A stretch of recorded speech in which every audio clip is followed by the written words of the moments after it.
Well, today, a day of great traditions. Today, we, as families, gather around our tables, time of tradition. Every family has probably various customs. I always think back to when I was a kid. So if you're in your 50s, you'll know what I mean. If you're not, you won't understand it. But today, the earliest tradition when I was a kid growing up was we would run around in the house, all of the kids telling each other, "You are what you eat," meaning a turkey. That used to mean something back then, you're a turkey. But it was a tradition. We still do that when we gather as a family now that we're older. And, the turkey trot is on. Unfortunately, I can't be there for two good reasons. One, I have to be here, and two, it very well may have been the last thing I would ever have done if I ran down Delaware Avenue. May not survive it. And, the parade is taking place, of course, the Hallmark Macy's Parade, a great tradition of Thanksgiving Day, and beautiful tradition of celebrating the Eucharist, and we gather here to celebrate Mass, and this Mass here at St. Greg's, and so much the tradition across the diocese and beyond our diocese that we focus on the beautiful work of St. Vincent de Paul, which is done very quietly, 365 days a year. The members of the St. Vincent de Paul Society and our name collectively serve the poorest among us in the community, providing emergency needs, providing food. And the collection we take today is completely for the work of St. Vincent de Paul. They're not a budgeted ministry of the parish, and in my 4 years here, they've never come asking me for money either. They rely completely on God and the money that God has that's still in our pockets, to give to serve the needs of the poor, and the beautiful tradition that we have. Another beautiful tradition here at Mass, after Mass, to pass out the loaves of bread. The Eucharist we share at the altar. We take these loaves from this altar to the table at home. Many, many beautiful traditions we celebrate today. And among the traditions, every single year when we come, we hear the exact same gospel. It's the exact same gospel. We hear the story as soon as it very begins. We know, we can almost recite it in our mind and in our heart. We know it so well. The healing of the lepers. And maybe today a great opportunity to think a little bit beyond Thanksgiving itself to the deeper meanings present within this gospel, really present within our celebration. We meet these 10 individuals. We know 9 of them are Jews. One's a Samaritan. Important detail because the Jews and the Samaritans hated one another. I've often said, what is the one thing you can do to bring two groups that don't like each other together? And my usual answer is find a common enemy, and that'll unite them. But today we find another thing that will unite them, a common serious problem. Common serious problem. United these individuals, the 9 Jews, the one Samaritan, and that problem was that of leprosy. And that shared pain forced them to come together. We know, implied in the readings, we hear very clearly the Mosaic law that required the lepers to live on the outskirts of the city. They couldn't be with their own family. They couldn't be with their friends. They couldn't be among the population. And we know that according to that law, they had to warn others as they were approaching that they were a leper, that they were unclean. And specifically stated, part of the law, who was the only one who could bring them back to the society? The priests. The priests were the ones who had to determine if this person was healed or not. We hear all of that. And what is it that we hear and we maybe sometimes overlook? All of these 10 had faith. Sometimes we maybe overlook that. We only think that one who returned had faith. But really all 10 had faith. It's implied because the Lord said, go show yourself to the priest. They trusted in Jesus' word. They had faith in Jesus' word. They knew who he was. So really all 10 of them had faith. However, only one had gratitude. And that was the Samaritan who returned. And deeper than thinking about giving thanks, which we do today for so many things, that deeper level of thanks is really that gratitude. And in this reading, really, we have 3 probably options of a way to live life that probably still exist today. One of gratitude is exemplified by the Samaritan. Ingratitude, not offering that thanks. And thirdly, what we would probably call entitlement. You know, it's what we would call it today. And probably those 9 Jews suffered from entitlement. They knew they were Jewish. They knew Jesus was a rabbi. They knew Jesus could perform miracles. They probably felt that they were owed this healing from the Lord. What is entitlement, after all? Having a right to something we feel we're owed, we're deserved this special treatment or privilege, probably was what was going on, at least in some of their minds. And so today we reflect on these 3 things and maybe take a little time to think about our own personal life, where we are with gratitude, ingratitude, entitlement. How does that impact our personal life? And then maybe as a parish, where does that impact us? As a larger community, where does that impact us? And even as a nation, how are we impacted by gratitude, ingratitude, and entitlement? Are you genuinely filled with gratitude? What is gratitude?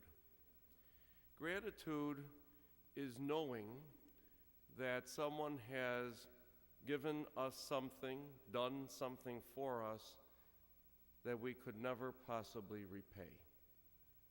That's what gratitude is. Gratitude means that we come to such of a deep awareness that some service was performed or some gift was given that in absolutely no way could we ever possibly begin to repay what was done for us. And in that gratitude, we desire nothing else but to live with and serve and love that individual who provided that service or gift for us. That's gratitude. Do we live in gratitude? Ingratitude is really being very self-centered, self-focused. That's ingratitude. And entitlement, living in the, well, I'm owed this. I'm above really anything else. I am owed something here. Simple reflections today. Do we fall in love with the gift, or do we fall in love with the giver of the gift? It's an important question to ask. Do we focus on the gift given to us, or do we focus on the giver of the gift to us? Taking it a little further away for the artistic among us, do we focus on the painting and never think of the painter who offered it? Can we enjoy the music but never really reflect upon the heart that composed it for us?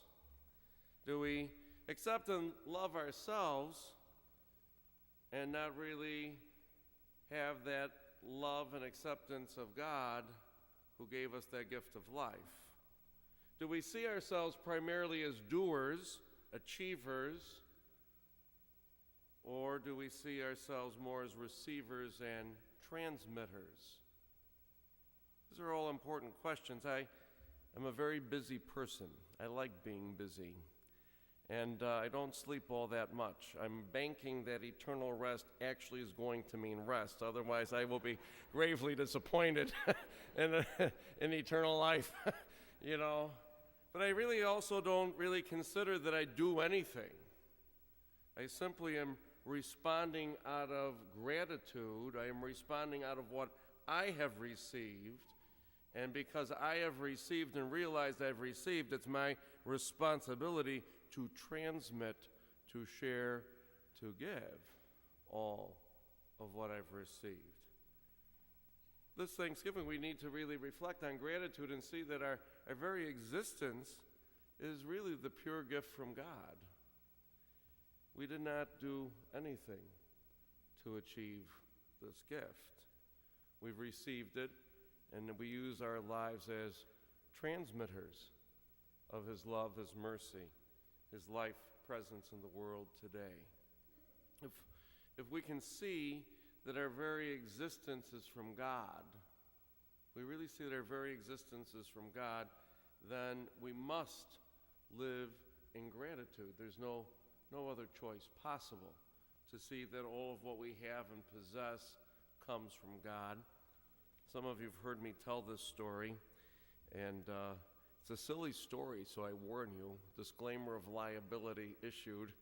You know, it goes back to the days when Father Thomas Maloney, who's here with us, our senior priest who was not wanting to retire but keep on working, retired from St. Amelia's this year. I was his parochial vicar at St. Amelia's at the time.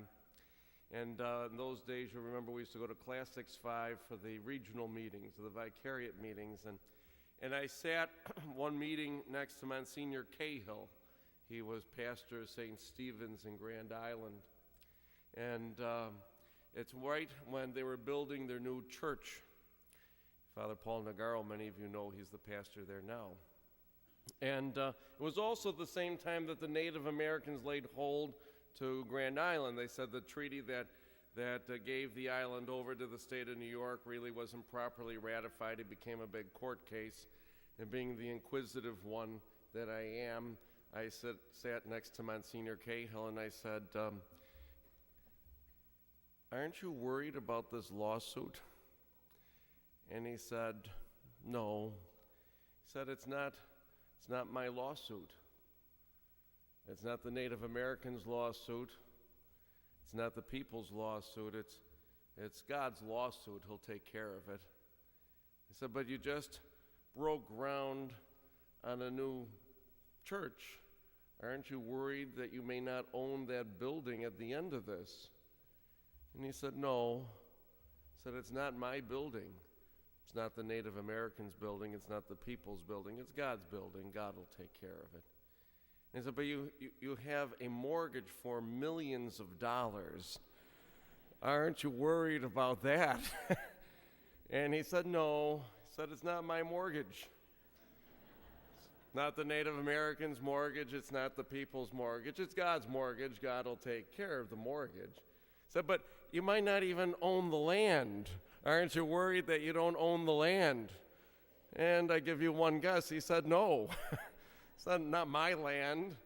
It's not the Native Americans' land. It's not the people's land. It's God's land. God will take care of the land. You could see where this conversation was going. And at the end of it all, they were serving dessert. And I remember very specifically as they poured the coffee, I said to Monsignor, I realize it is not my cream or sugar nor your cream or sugar. It is God's, but it is by you. May I have some, you know. All things belong to God. Do we see that? Real gratitude calls us to see that every last single thing belongs to God. We've just received it, and we're transmitters of it in the world today. If we can see that we're from God, then we function out of that debt that we could never repay, and we function out of that gratitude. If we believe that we've achieved things completely on our own, or if we believe that we're owed something, that sense of entitlement, then we really eclipse the meaning of genuine gratitude. So this Thanksgiving Day, simply, do you see that you have gratitude for God? And how do you know that? How do you know that? Well, first of all, the key is humility. If we really know we have gratitude from God, we live a humble life. And humility means we accept His will, we accept His attitude, we accept His way of life as our own. We'd want to do nothing else but that. If we really live in gratitude, then we desire to spend time in prayer with him every day in adoration, to seek his presence always. If we really have that gratitude, then we receive him as our food. God desires to be so intimate with us that he wants to be our food. We consume him. And Jesus, the Eucharist, becomes in flesh and blood our very food. If we really have that gratitude, then we place his word in our mouth every day and within our heart. If we really have gratitude, then we build our lives not on sand, as the scripture says, but on rock. And upon what is that rock? Was the rock of the church, the rock of Peter, the rock of our leader, the Holy Father, the rock of the consistent truth of the gospel. That's how we know we have gratitude. If we really have gratitude, then we hunger and thirst for reconciliation, for forgiveness of our sin, and to extend that forgiveness to others. All 10 lepers had faith, but only one had genuine gratitude. We reflect on that important question of gratitude in our own life this Thanksgiving Day.